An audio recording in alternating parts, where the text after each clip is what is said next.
Hello everyone, welcome to our channel Rao Karthik. तो guys, ये जो वीडियो रहेगा, इस वीडियो में हम डिस्कस करेंगे ऑन एचडीएफसी बैंक एंड किस हिसाब से एचडीएफसी बैंक गिरा है पिछले कुछ दिनों में, वेर इन 2021 से इस स्टॉक ने कोई भी रिटर्न प्रोवाइड नहीं किया है मार्केट में। अगर आप इसका चार्ट अगर आप जाके देखते हो तो सिंस 2021 जो रशिया क्राइसिस हुआ था, रशिया यूक्रेन क्राइसिस एंड जो पीक बना था बेसिकली निफ्टी का, उसके बाद से कोई भी रिटर्न नहीं है। आप पीक भी बना बोल सकते हो, आप एचडीएफसी का मर्जर भी बोल सकते हो। तो लास्ट वीक 2 दिन मतलब पिछले हफ्ते 2 दिन में एचडीएफसी 12% से ड्रॉप हुआ है। एचडीएफसी एक्चुअल में देखा जाए तो सबसे बड़ा हैवी वेट है मार्केट का, like 13% of the Nifty is derived only by HDFC right now after the HDFC bank and HDFC का मर्जर। ठीक है। तो क्या लगता है, मतलब रिटेल इन्वेस्टर्स अभी फिलहाल के लिए तो मतलब जिन्होंने एचडीएफसी बैंक इस हिसाब से लिए थे कि पैसा बनेगा, 3 साल से तो पैसा बना नहीं है। तो हम उसके बारे में थोड़ी डिटेल में एनालिसिस करेंगे एंड क्या प्राइस होना चाहिए इसका अभी के फंडामेंटल्स के हिसाब से हम उसके बारे में डिटेल में डिस्कशन करेंगे अभी के लिए। हम थोड़ा अभी फिलहाल के लिए डिस्कस करते हैं कि एग्जैक्टली हिस्ट्री क्या रही है एचडीएफसी की। ठीक है, तो ये एचडीएफसी का चार्ट है जो मंथली चार्ट है। ओके। एंड इस मंथली चार्ट में बेसिकली हमने ये देखना है, यहाँ पे हम ये देख रहे हैं यहाँ पे कि ये स्टॉक ने 1999 से कितना परसेंटेज तक का रिटर्न प्रोवाइड किया। तो अगर आप यहाँ पे देख पा रहे हो, I just market over here, HDFC bank ने रिटर्न प्रोवाइड किया है 4,40,539 का। That is the moment from here, 4 रुपए से लेके यहाँ तक का पीक 1757 का। तो ये जो इतना बड़ा जो मोमेंटम आया है, इस मोमेंटम की कोई वजह तो होगी, ऐसे तो चला नहीं होगा स्टॉक।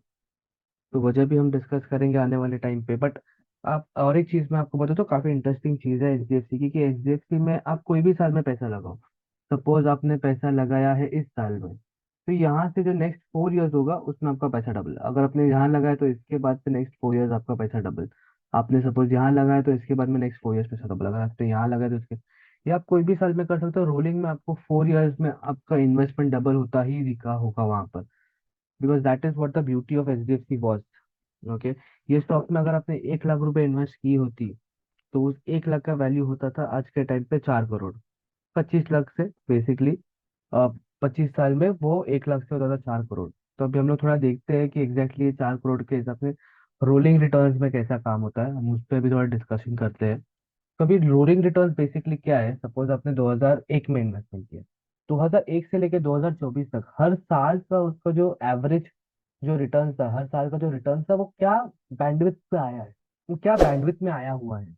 लाइक 400% ऊपर गया है कोई कोई साल। अगर आप यहाँ पे देखो तो यहाँ पे कोई कोई साल 400% ऊपर है इस प्राइस पे, और कोई कोई साल ऐसा है जो 50% नीचे है। यहाँ पे 50% नीचे, नीचे अभी ईयर्स नहीं है। अगर यहाँ पे देखो तो 60% है, यहाँ पे 80% डाउन है। ये जो एरिया है, ये जो जोन है, दैट इज मेनली ऑफ 2001 का जो डॉट कॉम क्राइसिस था उसका है।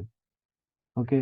वेरिन अगर मैं नेक्स्ट चार्ट के हिसाब से देखूं, 5 साल का रोलिंग रिटर्न हम यहाँ पे देखते हैं। 5 साल का रोलिंग में स्टार्टिंग में फर्स्ट में it has given almost, I would not से अच्छा रिटर्न है, बट ऑलमोस्ट 60% का रिटर्न है फर्स्ट में।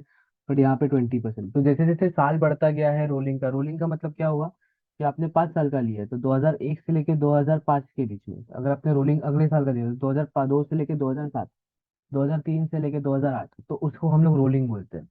तो ये जो आपको डेटा दिखाई दे रहा है पूरा रोलिंग डेटा है, 10 साल का रोलिंग डेटा है। ओके, 10 साल का रोलिंग डेटा है जहाँ पे ये 10 साल के हिसाब से रिटर्न है। यहाँ पे सबसे लोएस्ट है 10% के, सबसे हाईएस्ट है 40%। तो इस हिसाब से रिटर्न बनाया है एचडीएफसी ने अपने इन्वेस्टर्स के लिए, वैल्यू बनाई है एचडीएफसी ने अपने इन्वेस्टर्स के लिए। ओके। तो लेकिन क्या ऐसा क्या हुआ एग्जैक्टली कि एचडीएफसी पिछले 3 साल में कोई रिटर्न नहीं बनाया, ऐसा स्टॉक जिसने 4 साल में कंटिन्यूसली रिटर्न बनाया, बट पिछले 3 साल में कुछ भी, मतलब 4 साल, हर 4 साल में पैसा डबल होने वाला स्टॉक 3 साल में कोई रिटर्न नहीं बना रहा है, तो काफी अचंभित सी बात हो जाती है। तो हम लोग उस पर डिस्कशन करेंगे कि एग्जैक्टली मतलब ऐसा क्या हुआ एचडीएफसी में कि मतलब स्टॉक्स ने रिटर्न देना ही कम बंद कर दिए। ऑलमोस्ट नेगेटिव रिटर्न है आज के टाइम पे। ओके, उसके ना अभी दो अलग अलग पर्सपेक्ट में रीजन आते हैं। सबसे पहला जो वजह आता है ना, वो ये है कि ये स्टॉक का जो मोमेंटम है, बेसिकली इस स्टॉक का जो मैनेजमेंट है वो चेंज हुआ है। तो पहले कैसे थे, आदित्य मूर्ति थे जो ऑलमोस्ट 25 साल से उस कंपनी को चला रहे थे। उनका बिजनेस एक्यूमेंट, उनका प्रोसेसेस, वो इन एंड आउट जानते थे इस बिजनेस को। तो उनसे अभी चेंजेस हो गए हैं, नए ये आए हैं, सीईओ आए हैं, तो उनका प्रोसेस थोड़ा। शशिधर जगदीशन जो है वो नए सीईओ है। तो बेसिकली उनको 2000 अभी उनका 2026 तक तो वो वही सीईओ रहेंगे मार्केट में। ठीक है। ये चार्टेड अकाउंटेंट है, 31 साल का एक्सपीरियंस है, तो एक एचडीएफसी में मतलब काफी अच्छा रोल वगैरह प्ले किया है इन्होंने। बट नया लीडरशिप के साथ में नए चैलेंजेस भी आते हैं। तो that is one of the reason. दूसरा सबसे बड़ा वजह है एचडीएफसी का मर्जर। बेसिकली एचडीएफसी एक लोन, एक एनबीएफसी था, जिसने पूरा का पूरा जो उनका जो मर्जर है, बेसिकली एक एनबीएफसी जो बॉन्ड इशू करती थी और फिर लेंडिंग करती थी, दूसरा एक बैंक जो लोगों से डिपॉजिट लेती थी फिर लेंडिंग करती थी। तो इन दोनों का मर्जर काफी एक क्रूशियल और टर्निंग पॉइंट था। एक सिनर्जी क्रिएट करेगी, लेकिन आने वाले टाइम पे क्रिएट करेगी। तब इसमें एडवांटेजेस भी है, डिसएडवांटेजेस भी है in the mean while. Okay, तो डिसएडवांटेजेस ये है कि शॉर्ट टर्म में इनके पास काफी ज्यादा लोन्स हो जाएंगे मर्जर के बाद। वही अभी हम आगे बात करेंगे कि इसमें एग्जैक्टली लोन्स का क्या रोल होगा, कि इनका डिपॉजिट्स एंड लोन्स वगैरह का क्या रोल होगा, वो भी बात करेंगे अभी। ठीक है, लेकिन क्या है कि एचडीएफसी के 425 ऑफिस है पूरे के पूरे इंडिया में। इनके 2000 ब्रांच है, अलग बात है, 2-3 हजार ब्रांच, बहुत ज्यादा ब्रांचेस है एचडीएफसी के। बट ऑफिस इज सिचुएटेड है, रीजनल ऑफिस है। तो वो एक अच्छा है। एक बैलेंस शीट स्ट्रांग हो जाएगा। काफी सारी चीजें, वाइडर कस्टमर बेस है, काफी सारी चीजें। और दोनों के दोनों जो पोटेंशियल एक रेजिलियंट इंस्टीट्यूशन है, दोनों एक साथ में आ जाएंगे। That is one of the major part. और दूसरा, capital appreciation, financial services, liquidity बढ़ेगी, ये सारी रीजन तो है ही है। बट इसका एक शॉर्ट टर्म नेगेटिव इफेक्ट हम इसको प्राइस में देख पा रहे हैं अभी के लिए। दैट इज कि स्टॉक का प्राइस में अभी फिलहाल नेगेटिव रिटर्न दिखा जा रहा है। तीसरा सबसे बड़ा रीजन है जो कंजर्वेटिव अप्रोच है। लाइक अगर आप आईसीआईसीआई बैंक या फिर कोई और बैंक में जाते हो, तो उनका जो अप्रोच है टुवर्ड्स बिजनेस इज दैट की quick loans and quick services provide करें। जैसे प्राइवेट बैंक में है, अगर कोई कंजर्वेटिव नहीं है, जैसे अगर आईसीआईसीआई बैंक में जाते हो आप, या फिर कोटक 811 हो गया, फॉर दैट मैटर, आप 1000 रुपए में अकाउंट ओपन कर सकते हो। बट एचडीएफसी का एक स्टैंडर्ड रूल है कि आपको मिनिमम 10,000 का बैलेंस मेंटेन करना ही होता है। तब तक आप कोई भी उस पर नहीं, that is a sort of a conservative जो पॉइंट ऑफ व्यू है उसकी बात होती है। भी दूसरे हम आते हैं, मतलब इससे क्या होगा कंजर्वेटिव पॉइंट ऑफ व्यू से, कि मतलब वो थोड़े रिस्क, कैलकुलेटेड रिस्क के साथ में चल रहे हैं। तो अभी हम आते हैं कि ये जो कॉस्टली का बुक और एलडीआर, जो मैंने आपको जैसे अभी बताया कि उनका कंजर्वेटिव अप्रोच है, तो उनका डिपॉजिट तो आ रहे हैं, लेकिन लोन नहीं हो रहा है, क्योंकि इंटरेस्ट बहुत हाई है मार्केट में। और इंटरेस्ट हाई है लोन लेने में भी, और डिपॉजिट का ये डिपॉजिट पे इंटरेस्ट देने में भी। तो अगर कोई इंसान लोन नहीं ले रहा, उनके पास डिपॉजिट आए जा रहे हैं, तो क्या होता है, loan is to deposit ratio बढ़ जाता है। नॉर्मली आरबीआई का कैसा है कि अगर आपका 75 से 85 के बीच में loan is to deposit ratio, it's a very good thing. But recent result में 110% हो गया है एचडीएफसी का loan is to deposit ratio. जैसे मैं आपको बता, कॉस्टली बुक मतलब क्या हो गया, उनको जो डिपॉजिट आ रहे हैं वो 8-8.5% पे आ रहे हैं। और कोई 10% पे तो घर खरीदेगा नहीं। और ये कैसा है कि ज्यादा ज्यादा इंटरेस्ट पे वो लोन लेंड भी नहीं करते, कि ऐसा जो निंजा लोन हो गया, no income no job application, उनको करते भी नहीं है। तो उस वजह से उनका क्या हो गया, नेट इंटरेस्ट जो मार्जिन जो आते थे उनके इंटरेस्ट मार्जिन से, वो कम हो गए। वो एक चीज हो गया। अभी सामने क्या है, ICICI bank, Axis bank, IndusInd aggressive हो गए बिजनेस में। They are putting in their money like anything. एक टाइम था जब नेट इंटरेस्ट मार्जिन एचडीएफसी और आईसीआईसीआई के बीच में 1 से 1.5% का डिफरेंस था। आज के टाइम पे एचडीएफसी और आईसीआईसीआई बहुत एट पार। तो ये जो एट पार का जो है, तो कंपटीशन आ गया ना, कि एक टाइम पे एचडीएफसी की तरफ में लोग थे, तभी आईसीआईसीआई बैंक की तरफ भी लोग देख रहे हैं। तो उस वजह से भी फंडामेंटली अगर आप वैल्यूज के हिसाब से देखोगे, मार्जिन के हिसाब से, बैलेंस शीट पीएनएल के हिसाब से देखोगे, तो बहुत ड्रास्टिक डिफरेंस आ रहा है, बिकॉज बिजनेस शिफ्ट हो रहा है। दूसरा एक कंसर्निंग प्रोविजन है कि भाई उन्होंने इस क्वार्टर में 3800 करोड़ का प्रोविजन रखा है जस्ट फॉर एनपीएस। इनका एनपीएस भी थोड़ा कंसर्निंग मैटर बन रहा है हमारे लिए यहाँ पे। तो because of all these multiple reasons, अगर मैं आपको बोलूँ, because of all these multiple reasons, stocks का जो प्राइस का मोमेंटम है that is been a little concerning. भले मतलब मैं ये बोल रहा हूँ कि इसका, ये सारी चीजें शॉर्ट टर्म है, ये लॉन्ग टर्म में चीजें ऑटोमेटिकली इनलाइन आएगी। वो कैसे आएगी मैं आपको बताता हूँ। अगर आपने नेक्स्ट स्लाइड अभी मैं जैसे दिखा रहा हूँ आपको, आप यहाँ पे ध्यान से देखिए। ये 2011 की बात है, ये 2011 के टाइम का मैंने डेटा निकाला है। 2011 के टाइम पे जो नेट प्रॉफिट और लॉस है, ये कितना है? 3926। और अभी यहाँ पे कितना है? 44। मतलब मोटा मोटा 11 टाइम्स हो चुकी है कंपनी। हमेशा एक चीज याद रखना कि 10 से 12 साल का जो टाइम फ्रेम होता है, कंपनी हमेशा अपने प्रॉफिट के बेस पे ही काम करेगी। शॉर्ट टर्म में मार्केट शेयर ये सब आएगा, बट लॉन्ग टर्म में प्रॉफिट, मार्जिन यही मैटर करता है। Same, this is the only, earnings he matter करती है इन अ लॉन्ग टर्म ड्यूरेशन। उससे बगैर अब हम नॉर्मली एक पोर्टफोलियो आगे, कंपनी का प्राइसेस आगे बढ़ ही नहीं पाता है। ठीक है। अभी इस केस में अभी इस केस में बात ये है ना कि जो भी प्राइसिंग है, जो भी पोटेंशियल्स है अभी के टाइम पे, ये जितने भी है वो अंडर वैल्यूड है एचडीएफसी के लिए।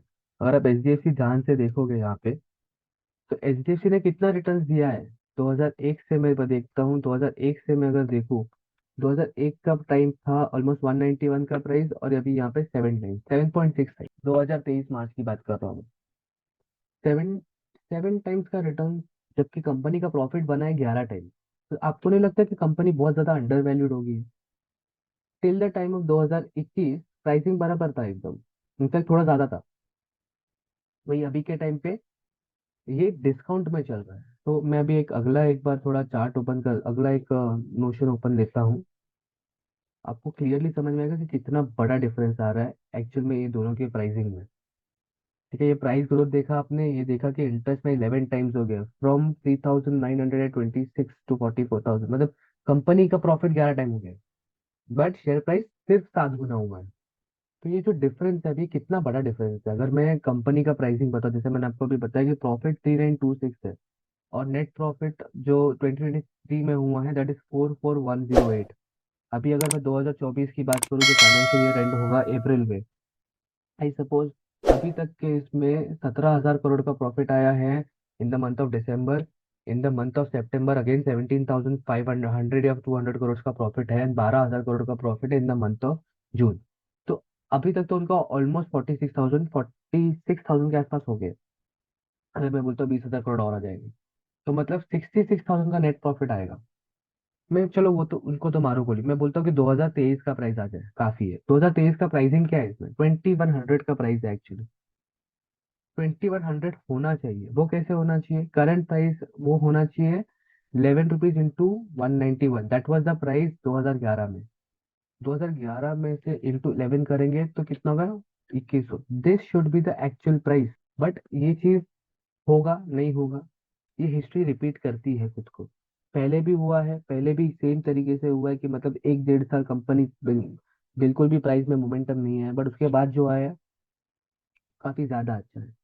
तो अभी हम लोग वो देखते हैं कि वो एक्चुअली कितना टाइम फ्रेम पे। तो ये मैंने थोड़ा सा चार्ट विड्रॉ किया हुआ है यहाँ पे। देखिए हिस्ट्री रिपीट्स इटसेल्फ, क्योंकि यहाँ पे देखिए 16 बार, 16 बार, मतलब ऑलमोस्ट 1 साल और 4 महीने। यहाँ भी फिर से 16 टाइम्स का बार हो गया, यहाँ भी 16 बार, यहाँ भी 16 बार, और यहाँ 15 बार। पर उसके बाद में मोमेंटम कितना मिला? यहाँ से मिला 30%, फिर एक रेंज, फिर इसको ब्रेक किया 50%, फिर एक रेंज, फिर इसको ब्रेक किया। ये 2018-19 की बात है, डायरेक्टली 82%। इसके बाद में स्टॉक का प्राइस और बढ़ा है, बट मैंने उस प्राइस को कंसिडर नहीं किया, क्योंकि दिस वो ये खुद ही बता देता है कि स्टॉक का प्राइसिंग कितना अच्छा चल रहा है। तो this is more than evident, because history always repeated. तो मेजरली तो इम्पोर्टेंट तो यही हो जाता है कि अगर आप फंडामेंटली काफी बिलीव करते हो कंपनी के ग्रोथ में, तो स्टॉक का प्राइस बढ़ता है। फंडामेंटली बिलीव करना मतलब रिपोर्ट से, जैसे मैंने आपके सामने अभी हिस्ट्री पूरी की पूरी दिखाई है आपको कि स्टॉक्स का प्राइस कैसा था, क्या होना चाहिए उसका प्राइस, बट क्या है। This is short term. ये जो एचडीएफसी का मर्जर की वजह से जो छोटा सा इशू आया, जिसमें लोन बुक थोड़ा बढ़ गया, तो वो लोन बुक बढ़ के डिपॉजिट कम होना, नेट एनपीएस का जो बढ़ना, ये सारी शॉर्ट टर्म है। लॉन्ग टर्म में मैटर क्या करता है? प्रॉफिट बढ़ रहा है, कंपनी कमा रही है, कंपनी पिछले क्वार्टर से ज्यादा कमाई है, वही मैटर करता है, और प्राइस उसको हमेशा चेस करता है। ओके। तो इन अ कंक्लूजन, मेरा ओपिनियन है, ये मेरा एक पर्सनल ओपिनियन है। आप अपना खुद का रिसर्च कीजिए please, buy with all due diligence, आप खुद का रिसर्च ही करके इन्वेस्टमेंट करना। मुझे ये लग रहा है कि आने वाले टाइम पे हो सकता है 1 साल लग जाए, 6 महीना लग जाए, 2 साल लग जाए, बट मार्केट प्राइस को टच करेगा।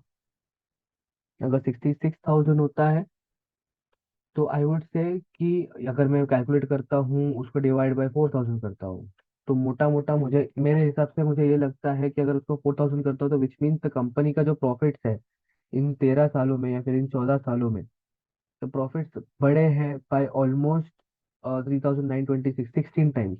191 इंटू अगर मैं 16 करता हूँ तो the pricing should be at least 3000 rupees. मतलब यहाँ से डबल का एक्सपेक्टेशन कर सकते हैं। बट ये मोमेंटम किस पेस में आएगा, कितना मोमेंटम आएगा, ये टाइम बताएगा। ठीक है, ये मेरा कैलकुलेशन है, बेसिक कैलकुलेशन है। अगर आपको वीडियो अच्छा लगा हो तो do share it, like it and comment it. Okay, and अगर कोई एचडीएफसी में अटका है तो उनको एक होप देने के लिए, उनको बताने के लिए कि कंपनी का फंडामेंटल्स एक्चुअली स्ट्रांग है, आप उनको ये वीडियो शेयर कीजिए and okay stay invested and please अपना ड्यू डिलिजेंस कीजिए। Thank you for watching and hopefully आपको काफ़ी अच्छा नॉलेज प्रोवाइड किया हूँ मैंने।